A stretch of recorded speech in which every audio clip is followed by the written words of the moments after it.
Merci à votre pasteur de m'inviter pour prêcher sur le retour de Jésus. Je prêche différents thèmes cette année, différentes missions, mais c'est un beau sujet que celui du retour de notre Seigneur. Alors,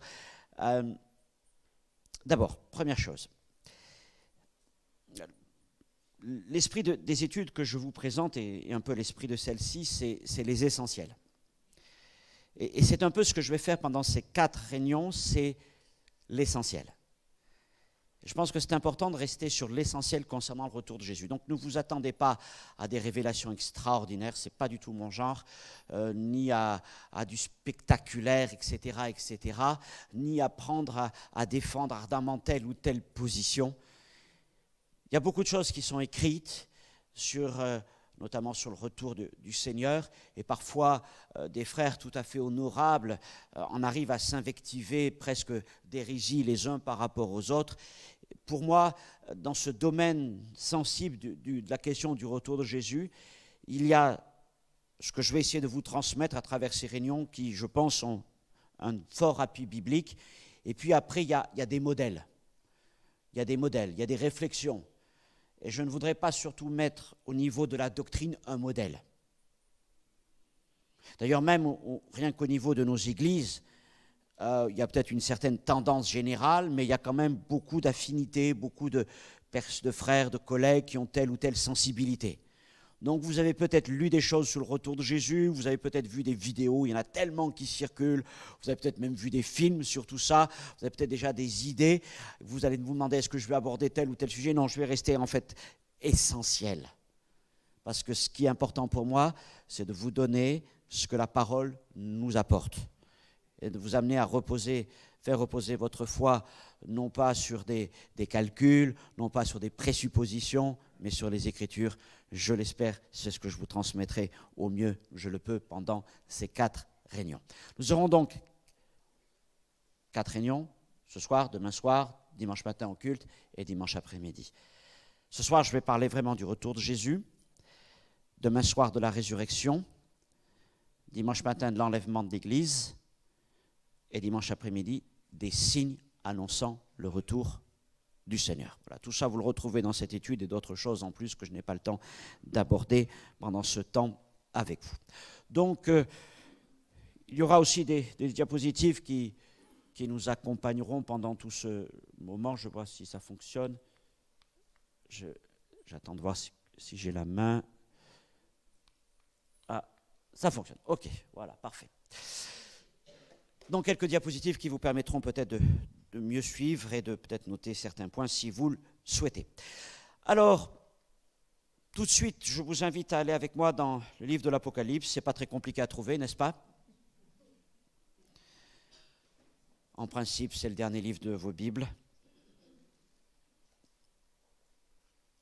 Et pour faciliter encore les choses, je vous invite à aller au dernier chapitre. Chapitre 22. Apocalypse 22, verset 12, et nous commençons avec une parole de Jésus. Car il y a des paroles de Jésus dans le livre de l'Apocalypse.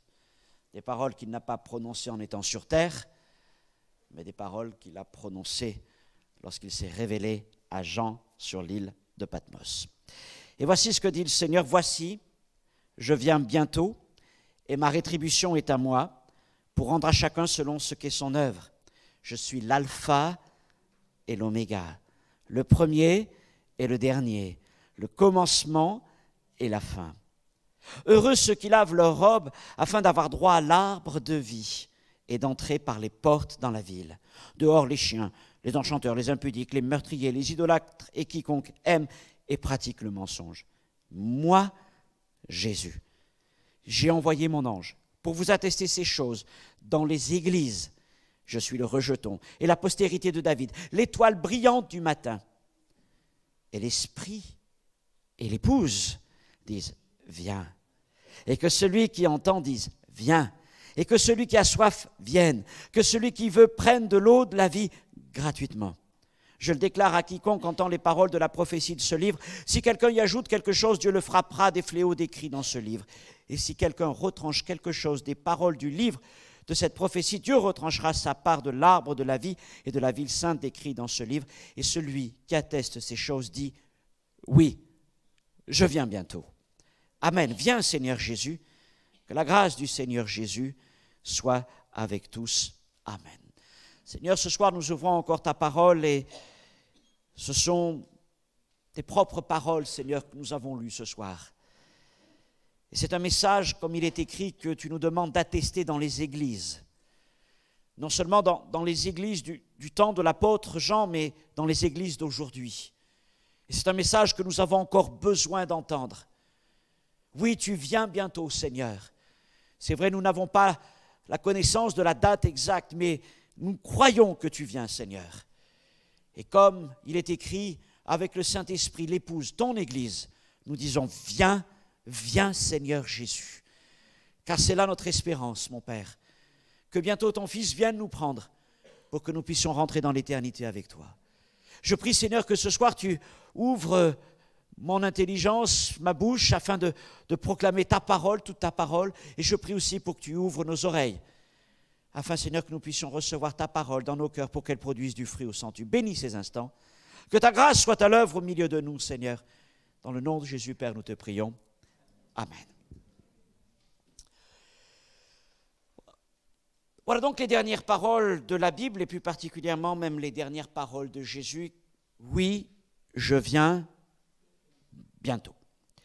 Et c'est donc par cette promesse de Jésus que se conclut la Bible, que se concluent les Écritures. Et bien sûr, ça fait 2000 ans, bientôt, que cette parole a été prononcée. Et beaucoup voient dans ce temps écoulé une évidence de la folie de croire dans une telle chose. Pourtant, même si Dieu n'a pas encore permis l'accomplissement de cette promesse, la foi des chrétiens véritables n'est pas ébranlée. Car nous voyons bien en ouvrant les yeux que nous vivons dans des temps très particuliers. Des temps dans lesquels, j'y reviendrai, convergent. C'est peut-être un verbe que je veux laisser sur vos cœurs, converger, un temps de convergence, un temps dans lequel convergent un grand nombre de signes politiques, écologiques, économiques, sociaux, religieux, cosmiques même, annonçant le temps du retour de Jésus. Nous sommes dans le temps de la convergence. Et nous serions fous d'ignorer les signes qui sont là devant nous. Alors nous croyons que Jésus est proche. Et nous pouvons peut-être même croire que tout est prêt dans le ciel, comme il l'a promis, je m'en vais, je vais vous préparer une place. Croire que tout est prêt pour nous accueillir. Et que la seule chose que le Fils attend, c'est l'accord du Père pour venir nous chercher. Et ce n'est pas que le Père tarde ou que sa promesse serait vaine, mais comme le dit le prophète, l'apôtre, c'est que Dieu patiente à l'égard du pécheur, car il ne désire qu'aucun d'entre nous, entre les hommes, soit perdu, mais qu'il puisse se repentir et parvenir ainsi au salut. Ainsi, nous croyons et nous restons convaincus que très bientôt, d'une manière subite, Jésus va revenir avec gloire et puissance sur cette terre, comme il le dit lui-même, ou les apôtres, comme un voleur dans la nuit. Et en une fraction de seconde, en un clin d'œil, il emmènera avec lui tous ceux qui auront cru et espéré en son retour, et malheureusement laissera derrière lui les autres, les incrédules, mais aussi tous ceux qui, bien que se disant chrétiens, n'en ont pas la substance. Car ce n'est pas un titre qui nous donne accès à l'éternité du ciel, mais c'est la foi en Jésus-Christ. Et si pour tous ceux qui seront pris avec le Seigneur, il y a la promesse pour eux de temps merveilleux, de temps extraordinaire dans le ciel, par contre pour tous ceux qui seront laissés derrière, eh bien viendront des temps de jugement divin qui s'abattront sur les hommes, sur les nations, et sur la terre tout entière. Et la question que nous ne pouvons pas occulter, bien sûr, est de savoir si nous sommes prêts pour ce retour. C'est aujourd'hui le bon moment pour réfléchir à cela, parce que c'est une question de salut et d'éternité. Jésus n'a jamais été aussi proche, alors soyons prêts, c'est certain, pour le jour de son retour et pour aller à sa rencontre.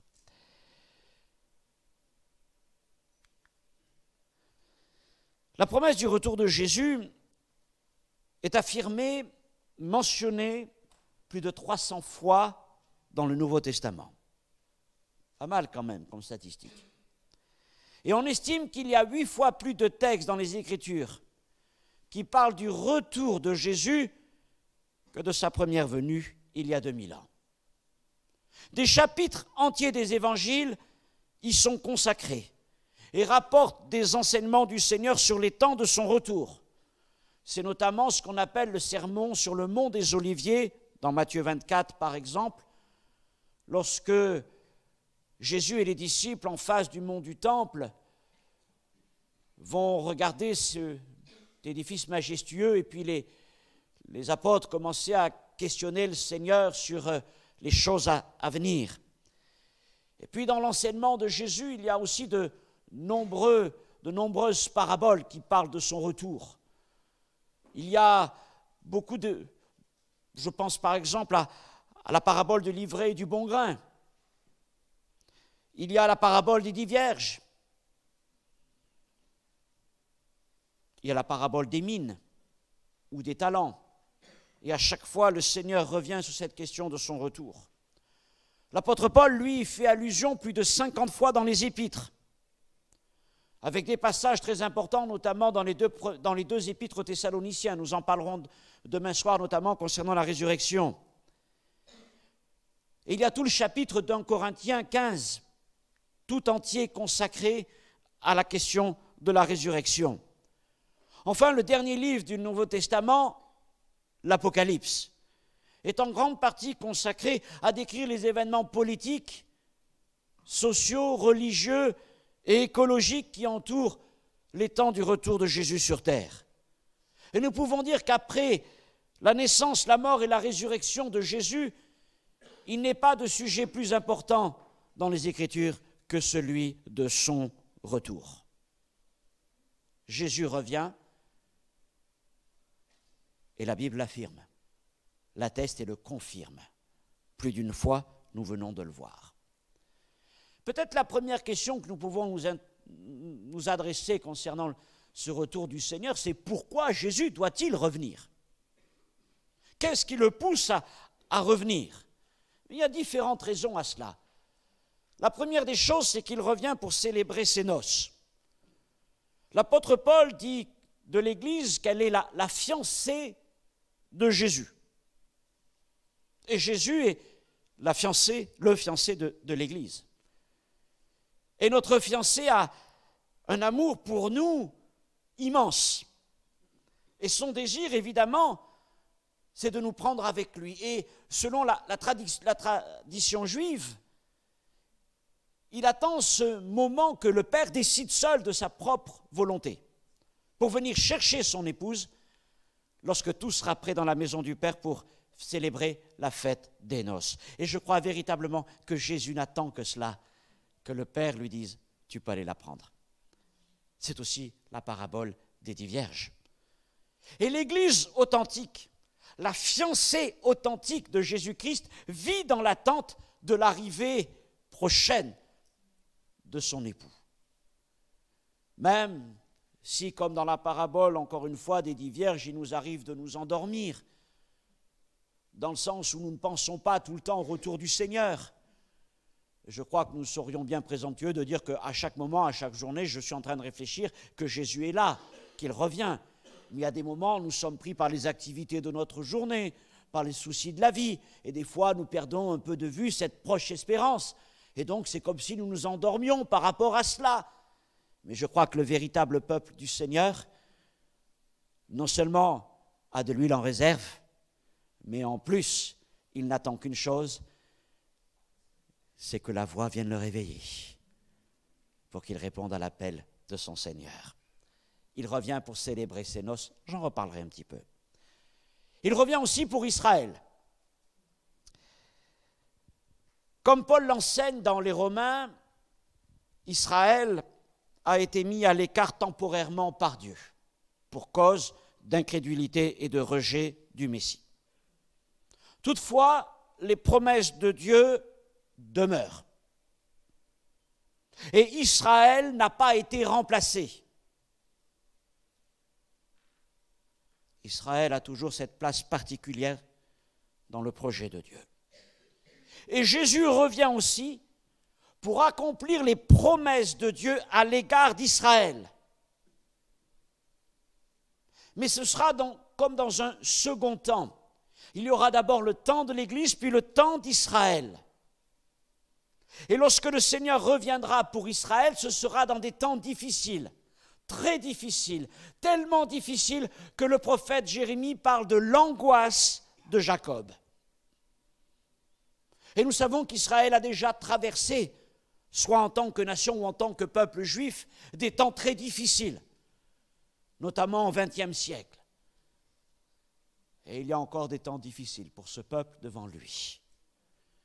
Mais lorsqu'Israël sera au comble de ses souffrances, c'est alors que Jésus interviendra pour le délivrer des nations qui veulent le détruire.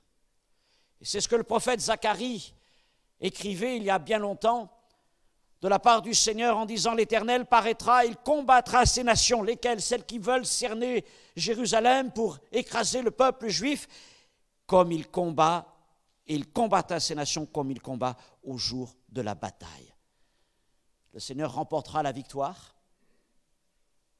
Alors, il rassemblera tous ceux d'Israël qui sont parmi les nations pour les ramener. Il purifiera son peuple qui tout entier se tournera vers lui et reconnaîtra Jésus comme le Messie promis. Et l'apôtre Paul l'a écrit, Romains 11, 26, « Tout Israël sera sauvé. » Tout Israël sera sauvé.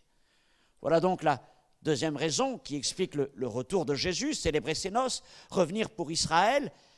Troisième raison, il revient pour juger les nations. C'est le prophète Ésaïe qui écrivait là encore il y a longtemps, il sera le juge des nations, l'arbitre d'un grand nombre de peuples. Dans le Nouveau Testament, au chapitre 25 de l'évangile de Matthieu, Matthieu 25, Jésus parle du jugement des nations. C'est le jugement des brebis et des boucs. Et il fera la distinction parmi les nations entre ceux qui n'auront donné peut-être qu'un verre d'eau ou visité ceux des siens qui étaient en captivité et les autres qui se seront détournés d'eux. Vient ce temps des nations, vient ce temps de jugement des peuples. Et puis, il revient aussi pour restaurer la création, et là, eh bien, c'est un sujet aussi très, très contemporain. Et nous pouvons croire, d'après les Écritures, que la création sera rétablie dans son état originel. Peut-être même celui du jardin d'Éden. Nous ne savons pas exactement ce que ça pourra donner, mais l'apôtre Pierre parle du rétablissement de toutes choses lorsque le Seigneur reviendra. Et notre bonne terre a bien besoin d'être renouvelée, et le Seigneur la purifiera, n'est-ce pas? Ce sont ces promesses, Ésaïe 55. Au lieu de l'épine s'élèvera le cyprès. Au lieu de la ronce croîtra le myrte. Et ce sera pour l'Éternel une gloire, un monument perpétuel, impérissable. L'épine, la ronce, ça nous parle aussi de Genèse chapitre 3, lorsque la terre a été maudite après la chute. Eh bien, lorsque le Seigneur reviendra, cette malédiction sera enlevée. Et la nature sera profondément renouvelée. Et Ésaïe écrit aussi, quelle belle image, n'est-ce pas? Le loup et l'agneau paîtront ensemble. Le lion, comme le bœuf, mangera de la paille et le serpent aura la poussière pour nourriture. Il ne se fera ni tort ni dommage sur toute ma montagne sainte, dit l'Éternel. Il revient pour restaurer la nature. Et il revient aussi pour établir son règne millénaire. Nous croyons qu'il établira son règne sur cette terre et à travers Israël, il régnera pour 1000 ans. et l'épouse, l'Église, partagera ce règne glorieux. Et les prophètes nous annoncent un règne de paix, de justice, de prospérité et de grâce. Amen. Voilà donc pour quelques-unes des raisons qui expliquent le retour de Jésus. Et maintenant, je voudrais m'intéresser à cette autre question. Comment Jésus doit-il revenir? En regardant les Écritures,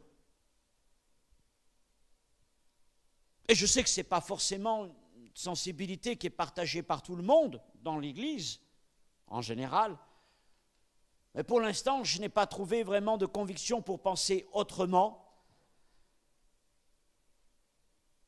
Mais nous pouvons croire dans un retour de Jésus en 2 temps, en 2 phases distinctes, dans lesquelles nous pouvons établir une différence d'abord entre Jésus qui revient pour prendre son Église, c'est la résurrection des saints, c'est l'enlèvement de l'Église, et le Seigneur revient alors sur les nuées des cieux. Et dans un deuxième temps, le retour de Jésus sur terre lorsqu'il posera son pied sur le mont des Oliviers. Voyons ça un peu plus en détail. Tout d'abord, la résurrection des saints et l'enlèvement de l'Église, la première phase, le premier temps du retour de Jésus. L'apôtre Paul écrit « Car le Seigneur lui-même a un signal donné à la voix d'un archange et au son de la trompette de Dieu descendra du ciel et les morts en Christ ressusciteront premièrement. Ensuite, nous les vivants, qui seront restés, nous serons tous ensemble enlevés avec eux sur des nuées à la rencontre du Seigneur dans les airs. » Vous notez, dans les airs. Il ne vient pas sur terre, il reste sur les nuées. L'Église ira à sa rencontre dans les airs et ainsi nous serons toujours avec le Seigneur. Il nous fera rentrer dans sa présence. Voilà un texte très important. Si vous ne l'avez pas fait, vous pouvez même le noter dans vos Bibles. 1 Thessaloniciens chapitre 4, versets 16 et 17 et même les versets qui précèdent. Dans cette phase, première phase du retour de Jésus, je vais formuler les choses comme ça. Seule l'Église des vainqueurs sera concernée. Alors là, je ne suis pas en train de parler d'une dénomination ou autre chose, mais quand je parle de vainqueurs, je fais référence à, par exemple, au livre de l'Apocalypse, lorsque dans les 7 lettres aux églises d'Asie, Jésus dit « à celui qui vaincra ». À celui qui vaincra. Eh bien, ceux qui vaincront, cette Église des vainqueurs, c'est celle qui est concernée par ce premier retour, cette première phase du retour de Jésus. C'est l'Église de tous ceux qui auront persévéré jusqu'au bout dans une foi vivante. Et cette foi vivante ne consiste pas simplement à croire dans des vérités doctrinales,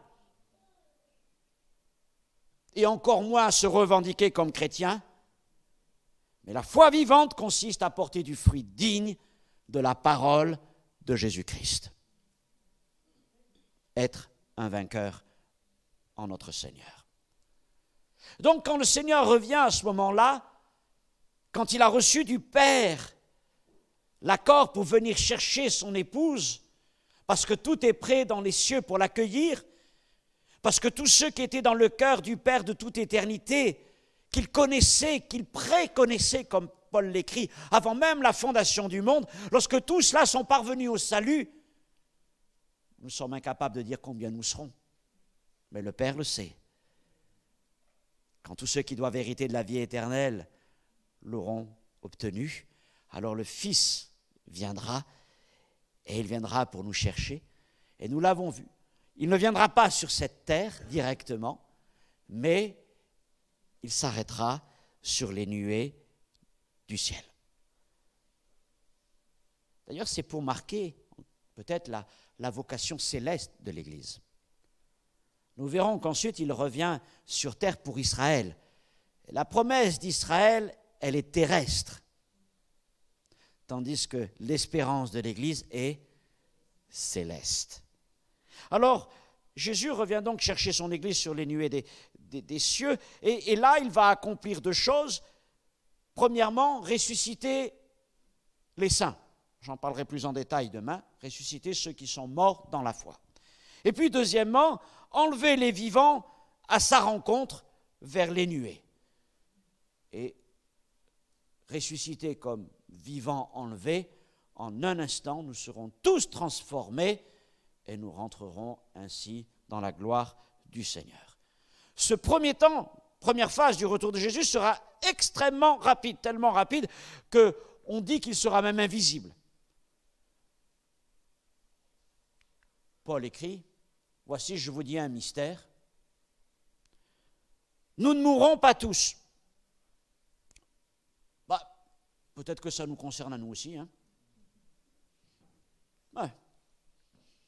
Paul disait ça en son temps, c'est sûr que ceux à qui il écrivait là, ils sont morts. C'est un bon moment. Mais peut-être que pour nous, eh bien certains, nous ne mourrons pas tous. Mais nous serons tous changés.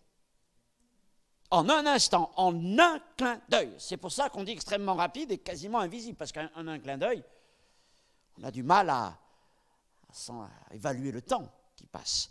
À la dernière trompette, la trompette sonnera et les morts ressusciteront incorruptibles et nous serons changés. Et donc le Seigneur vient arracher du séjour des morts les siens.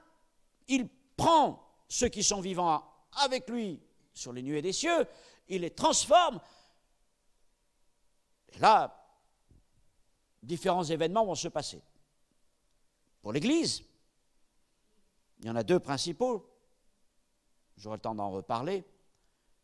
Le premier s'appelle le tribunal de Christ. Le second s'appelle les noces de l'agneau. Et puis, il se passeront aussi des choses sur la terre. Et là, c'est moins agréable.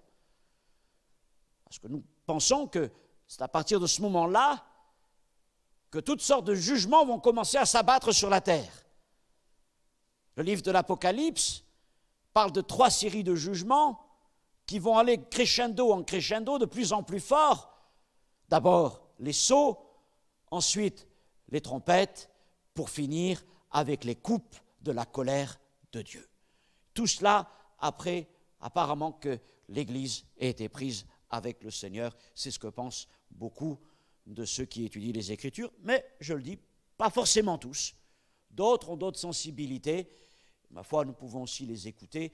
Ce sont aussi des frères et des sœurs. Dans ce sens-là, je vous le dis, je ne cherche pas à mettre une opprobre sur quelqu'un qui ne penserait pas forcément comme moi, comme nous, mais je suis toujours à l'écoute de ce que les autres ont peut-être à nous dire, de ce qu'ils ont compris des Écritures, de leur sensibilité, parce que je suis convaincu que ce sont aussi des frères et des sœurs qui aiment le Seigneur, qui sont véritablement sauvés, et peut-être voient-ils les choses d'une manière un peu différente des nôtres. Ce n'est pas une raison pour les mettre sur le bûcher.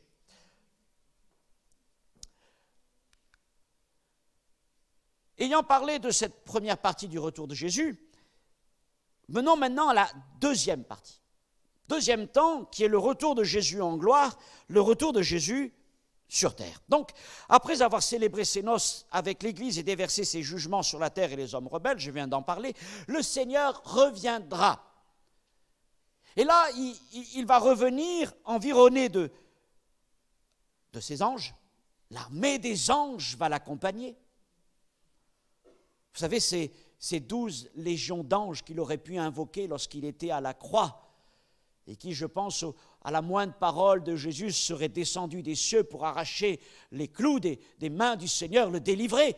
Eh bien, ces 12 légions d'anges qui étaient dans le ciel reviendront avec lui pour l'accompagner. Et puis, il ne sera pas seul avec les anges, puisqu'il y aura aussi son épouse, l'Église glorifiée après son enlèvement. Et là, véritablement, ça sera quand même un retour, ça fera un beau cortège, n'est-ce pas?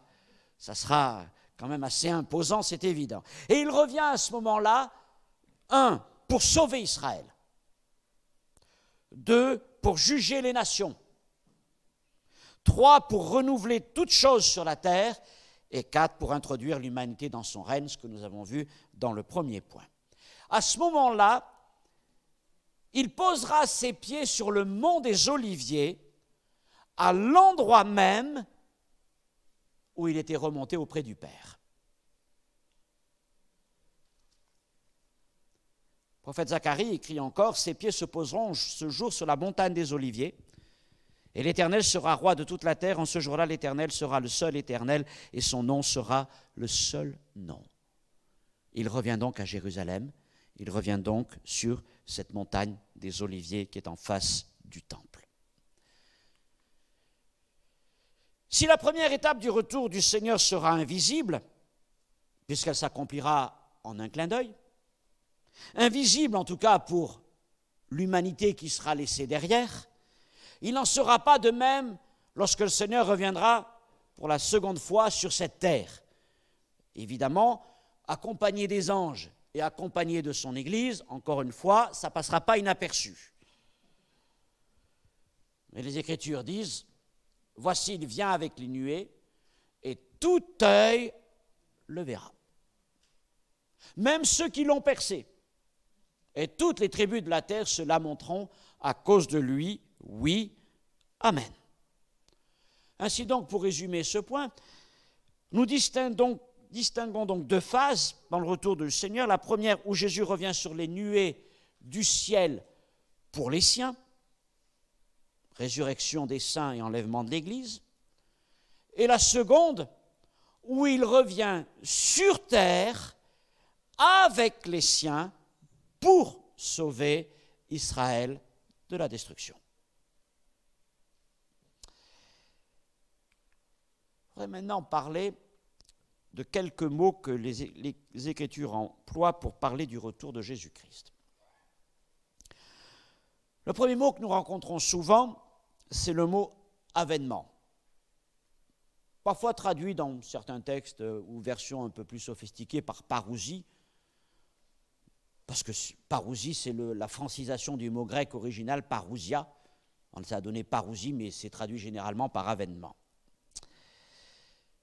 Nous, les vivants, restés pour l'avènement du Seigneur, pour la parousia, la parousie du Seigneur. Alors, ce mot d'avènement, d'après son grec, son étymologie grecque, signifie l'arrivée de quelqu'un d'éminent.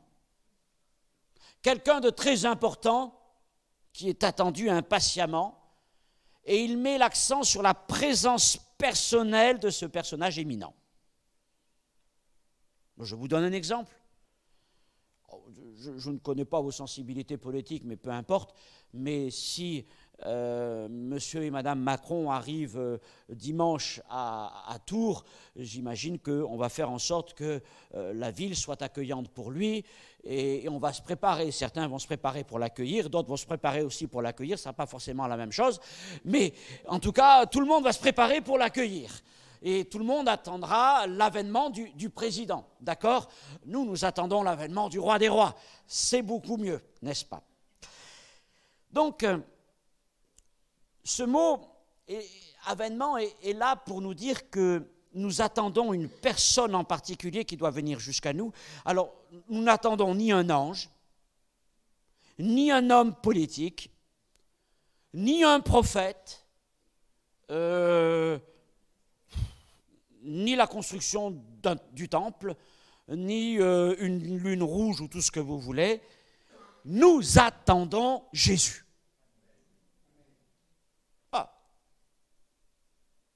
J'aurais pu rajouter, nous n'attendons ni l'Antéchrist, nous attendons Jésus. C'est lui que nous attendons. Et Paul écrit encore, le Seigneur lui-même. Pas un ange. Pas un prophète, pas même Élie. Pas même l'archange Michael. Ou pas même Gabriel. Non, Jésus. Jésus lui-même a un signal donné, descendra du ciel. Ça nous rappelle encore la tradition juive du mariage, c'est le fiancé qui vient chercher sa fiancée. Le fiancé, il laisse personne d'autre aller chercher la fiancée, c'est lui qui va la chercher, n'est-ce pas? La parousie ou avènement de Jésus nous parle donc du retour personnel de Jésus. Et d'ailleurs, c'est ce que les anges avaient dit aux apôtres au jour de l'ascension, au jour du départ du Seigneur.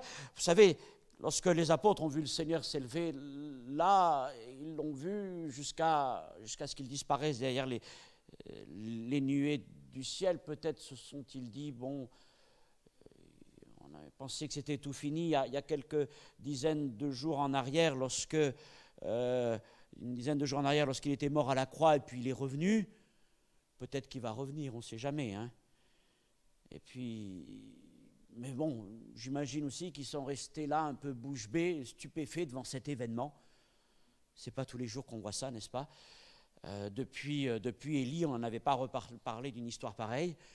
Et ils ont dû rester là, certainement assez longtemps. Du coup, le Seigneur a dû envoyer des anges, un peu pour les ramener à la réalité. « Oh, hommes galiléens, pourquoi vous arrêtez-vous à regarder au ciel ?»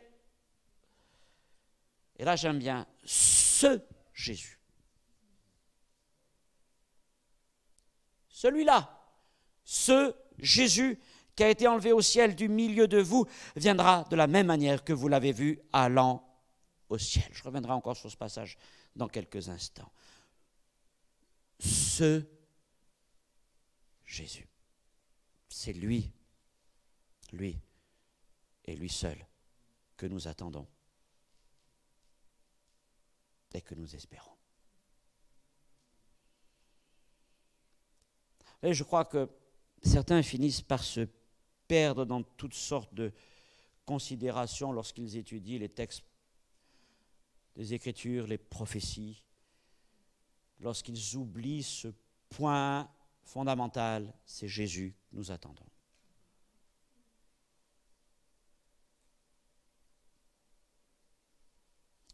On arrive à considérer toutes sortes de choses, d'événements politiques, d'événements cosmologiques, et ils oublient ce qui doit rester le centre de notre foi, Jésus, ce Jésus. Alors je pourrais dire en quelque sorte qu'il y aura deux avènements, deux temps de l'avènement, si vous préférez, de Jésus. Lors du premier avènement, de la première partie de son avènement, il ne sera visible que pour les siens. Dans la seconde partie, tous les hommes le verront. Mais dans les deux cas, il vient personnellement et puis il vient aussi avec éclat et splendeur. Sauf que la première fois, ce sera tellement rapide qu'à part un flash de lumière, personne ne verra rien d'autre, mais nous le verrons. Et l'apôtre Jean dit que lorsque nous le verrons, nous serons rendus semblables à lui-même. Et puis dans un deuxième temps, comme on l'a lu, Jean l'écrit dans l'Apocalypse, tout œil le verra. Et tout œil verra sa gloire, son éclat, sa splendeur. Et c'est là que nous arrivons à ce deuxième mot, épiphanie. Épiphanie qui veut dire apparition éclatante avec splendeur. Épiphanie, tiens. Je ne sais pas ce que vous êtes dans la région, si vous êtes galette ou brioche. Vous allez me dire, c'était le mois dernier, ça. Épiphanie, mais quel rapport avec les galettes, les brioches, les mages et Jésus? Rappelez-vous que c'est une épiphanie qui a conduit les mages d'Orient lorsqu'ils ont vu l'éclat de cet astre lumineux, de cette lumière dans le ciel. Je ne sais pas exactement quelle était la nature de cette étoile, peu importe, mais ils ont vu quelque chose d'éclatant apparaître. Épiphanie. Et donc, quand le Seigneur revient, que ce soit pour les siens ou que ce soit ensuite pour l'humanité tout entière, quand il revient personnellement et il revient dans l'éclat de sa majesté divine. Et maintenant paraîtra limpide que le Seigneur Jésus détruira par le souffle de sa bouche et qu'il anéantira par l'éclat, épiphanie de son avènement à parousie. L'éclat.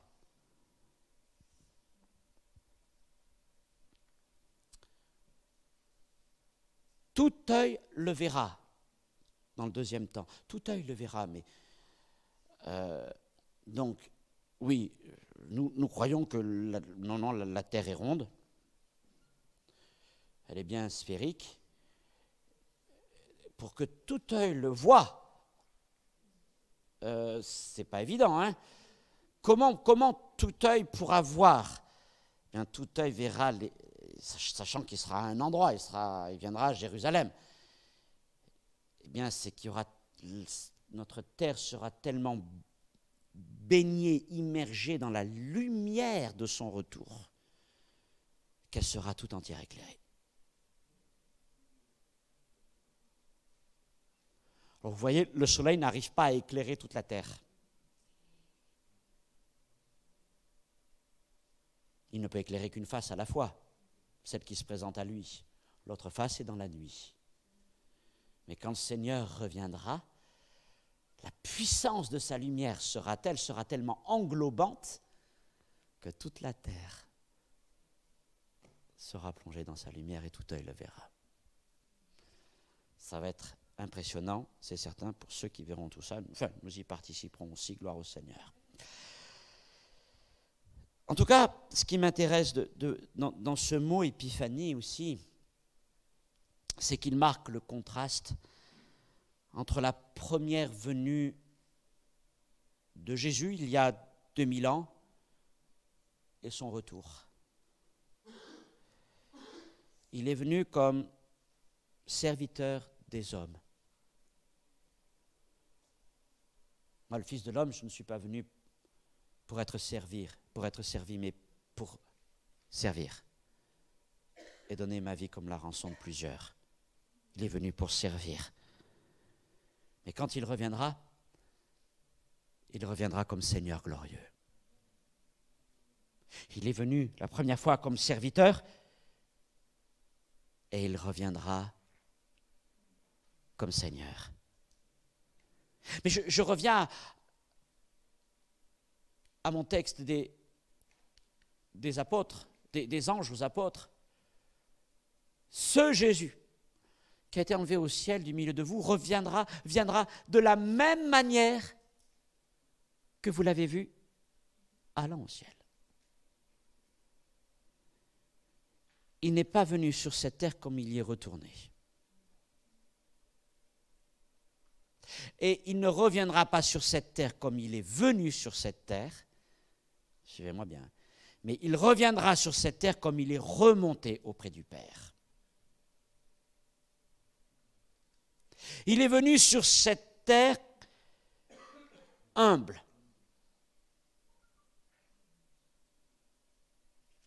Ne cherchez pas son berceau dans le palais du roi.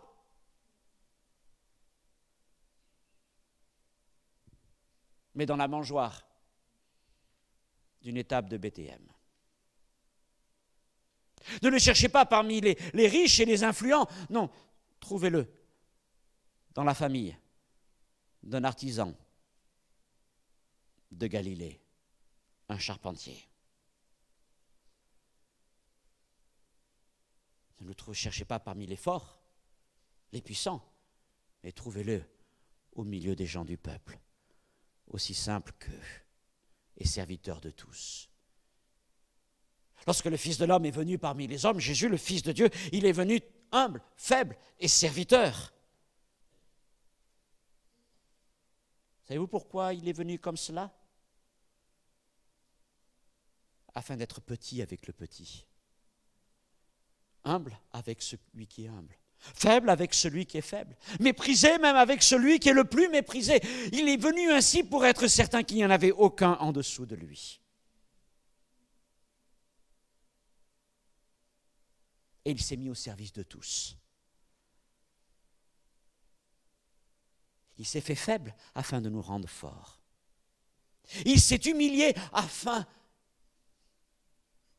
de nous élever. Il s'est même appauvri, comme dit Paul dans les Corinthiens, afin de nous enrichir de toutes les grâces du royaume de Dieu. Il n'est pas venu pour être servi, mais pour servir. Et le sommet de tout cela, c'est la croix que nous avons dressée pour lui. Et puis il est descendu dans la tombe. Mais à partir de ce moment-là, tout a changé. Au troisième jour, la puissance du Saint-Esprit, la puissance de Dieu est descendue parmi les morts et a relevé Jésus d'entre les morts. Et là, le Seigneur a commencé à être exalté, élevé, glorifié. Il est apparu parmi les siens comme vivant. Et avant de remonter vers le Père, il leur a dit « Tout pouvoir m'a été donné, sur la terre comme au ciel. » Et il est allé auprès du Père. Il est rentré dans la gloire céleste. Et le Père a dit, assieds-toi à ma droite, jusqu'à ce que je fasse de tes ennemis ton marchepied. Et Jésus s'est assis. Et l'apôtre Pierre, au jour de la Pentecôte, a dit, sachez que celui que vous avez crucifié, Dieu l'a fait Seigneur et Christ. Et il donne une preuve de cela en répandant son esprit sur toute chair. C'était la Pentecôte. Et le Seigneur est exalté, glorifié. Il est puissant dans les cieux.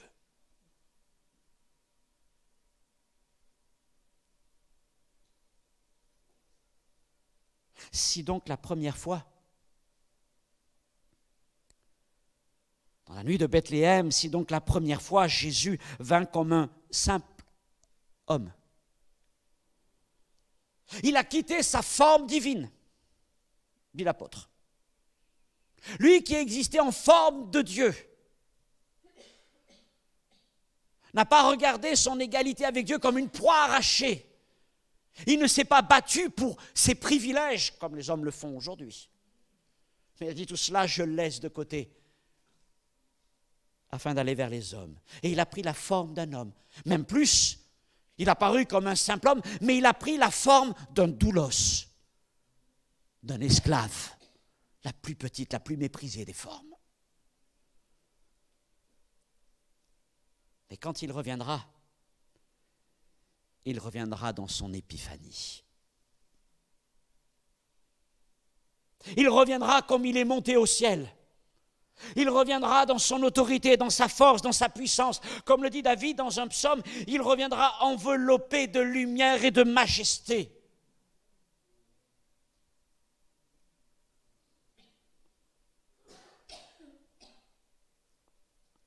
Si Jésus est venu la première fois comme une faible plante, dit le prophète Ésaïe. S'il fut l'homme de douleur habitué à la souffrance, acceptant de souffrir à la croix, d'être meurtri dans sa chair pour notre salut, notre guérison, son retour se fera dans toute sa force et sa puissance. Et lorsqu'il revient la première fois dans son premier temps, il revient pour délivrer et arracher les siens de la mort. Quelle puissance, n'est-ce pas? Quelle puissance manifestée lorsque Jésus revient, là, en un clin d'œil. Tous ceux qui sont morts, non pas simplement d'hier, mais de toute l'histoire. Tous ceux qui sont morts dans la foi, nous les avons oubliés. Même la terre ne se souvient plus de leur poussière. Mais Dieu les connaît encore. Dieu les connaît encore. Et lorsque Jésus revient, dans sa puissance, il va les chercher. Et il les arrache du séjour des morts. D'ailleurs, nous le verrons, c'est aussi les verbes qui sont employés pour parler de l'enlèvement de l'Église. Pour parler de l'enlèvement de l'Église, c'est un acte de guerre. Les verbes employés, c'est délivrer, c'est arracher, c'est empoigner. Presque comme si le Seigneur allait arracher comme ça. Et lorsqu'il vient la seconde fois, avec les anges de sa puissance, c'est pour sauver Israël. C'est pour détruire ses ennemis. Et les prophètes de l'Ancienne Alliance parle souvent du jour de l'Éternel, de ce jour très particulier, où la puissance de Dieu va se manifester, où ses ennemis vont être écrasés. Et il vient pour établir son règne. Qui pourra contester? Qui pourra se lever, se dresser contre le Seigneur lorsqu'il manifestera ainsi sa puissance? Si la première fois Jésus vint seul,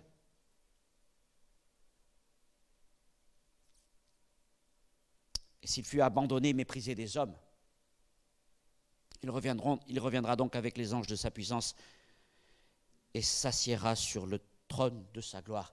Et alors s'accomplira cette parole. Tout genou fléchira devant lui. Et toute langue confessera qu'il est Seigneur et Christ à la gloire de Dieu notre Père. Il revient. Jésus revient bientôt. Et dimanche après-midi, nous essayerons de mesurer ce que c'est vraiment que ce bientôt. Depuis 2000 ans que l'Église dit bientôt, bientôt, bientôt. Oui, 1000 ans sont comme un jour sont comme 1000 ans, et c'est vrai. Mais malgré tout, les générations passent. Mais qu'en est-il de ce bientôt? C'est ce que nous essayerons de voir un petit peu ensemble.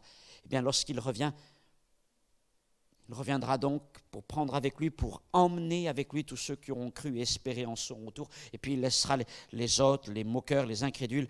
Et donc ceux-là devront traverser des temps de jugement particulièrement sévères pour les hommes et la terre. Cependant, ce n'est pas dans la volonté de Dieu de condamner les hommes à ce sort. Dieu n'a pas créé les hommes pour la perdition.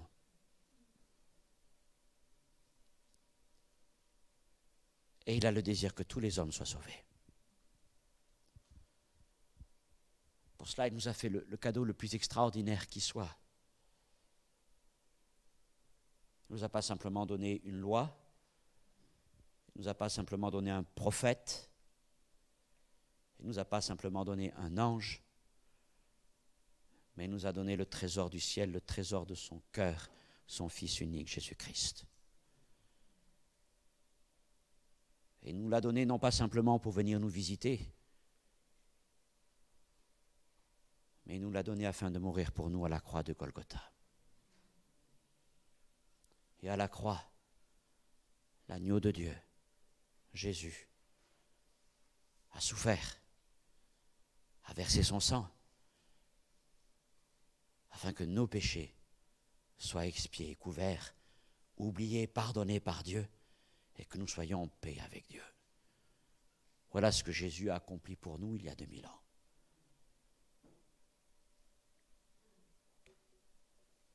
Et il nous a laissé donc avec cette promesse. C'est que ceux qui croient en lui, il ne les oubliera pas. Croyez en moi. Croyez en Dieu, croyez en moi, que votre cœur ne se trouble point. Et c'est en lui que nous voulons croire. C'est en lui que nous voulons croire. Et nous croyons dans sa parole. Nous croyons dans ses promesses. Et nous croyons qu'il vient bientôt. Il peut y avoir multitude d'événements. Il peut y avoir différentes façons d'interpréter les textes bibliques. Je vous dis, sur bien des textes, on peut réfléchir, on peut essayer de même se confronter, se questionner les uns les autres. Mais il y a une vérité qui doit demeurer. Et cette vérité, c'est Jésus. C'est Jésus.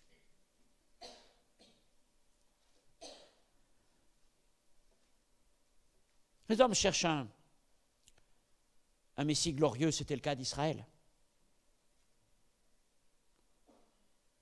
Un libérateur, un homme providentiel, un général, tout ce que vous voulez. Et le Seigneur leur a donné un serviteur. Aujourd'hui encore, ils sont nombreux ceux qui cherchent une divinité qui leur parle de succès, de miracles, de gloire, etc., etc. Mais le message de l'Évangile ne change pas. Il n'est pas possible de voir la gloire du Seigneur sans avoir d'abord vu son humilité. Parce que ce n'est pas par la gloire de Jésus que nous sommes sauvés, mais c'est par son humiliation que nous sommes sauvés. Et tous ceux qui reconnaissent en Jésus, donnant sa vie pour eux à la croix, en Jésus souffrant pour eux, en Jésus humilié, brisé pour eux, jugé pour eux, condamné pour eux, supplicié pour eux, lorsqu'ils reconnaissent ce Jésus comme leur espérance, leur salut, alors Dieu leur dit, tu verras la gloire de mon Fils. Et quand tu la verras, tu resteras debout à ses côtés, parce que tu seras avec lui. Mais tous ceux qui cherchent aujourd'hui la gloire, en se détournant de l'humiliation, je crains qu'ils ne fassent partie bientôt de ceux, j'ai pas le texte, de ceux qui devront fléchir le genou lorsqu'il reviendra.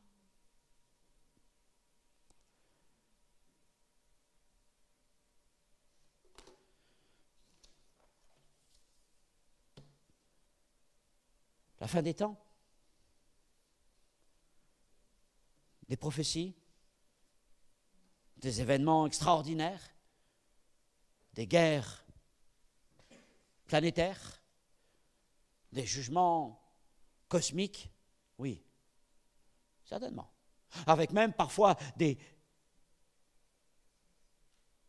apparitions qui dépassent notre entendement, des dragons,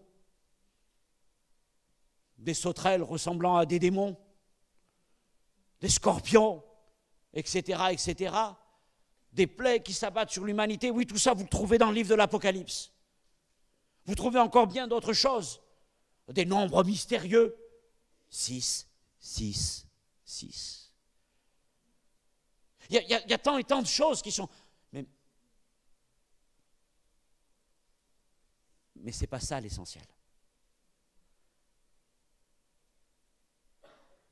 Parce que lui-même, le livre de l'Apocalypse,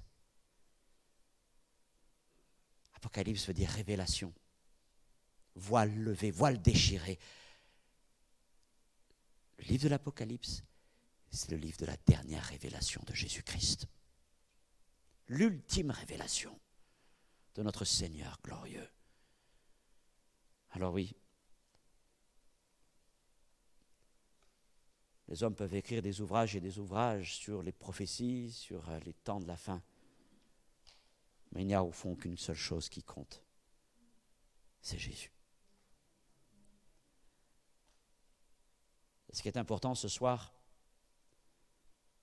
c'est de savoir ce que représente Jésus pour vous. Dieu ne nous sauvera pas d'après notre connaissance exacte des prophéties. Il ne nous sauvera pas parce que nous avons eu raison quand les autres ont eu tort. Parce que nous avions bien raison, le calcul c'était ça, c'était 7 ans, c'était 3 ans et demi, c'était 1260 jours. J'avais raison, c'était à telle lune, à telle fête. Non, ce n'est pas ça qui fera. Ce qui nous sauve, c'est la foi en Jésus. Il faudrait que nous puissions finir ce moment en nous approchant tout simplement de notre Seigneur. Lui bientôt s'approchera de nous. Et ce soir, nous voulons nous approcher de lui. Peut-être m'adresser à l'un d'entre nous, ce soir, jeune, moins jeune, quelqu'un d'affermi dans la foi, quelqu'un qui découvre Jésus, quelqu'un qui a peut-être besoin de resserrer les boulons, non pas parce que vous auriez peur, mais parce que vous aimez Jésus. Je voudrais vous appeler ce soir à considérer encore l'amour de Christ pour vous, et à considérer que le Seigneur est proche, et que son désir, ce n'est pas de vous juger, mais c'est de vous manifester son amour en vous prenant avec lui. Parce que laissez-moi vous dire cette grande vérité, c'est que dans le ciel, il y a de la place pour toi. Je crois que le Seigneur a préparé une place pour toi. Et son désir vraiment, c'est que tu occupes cette place.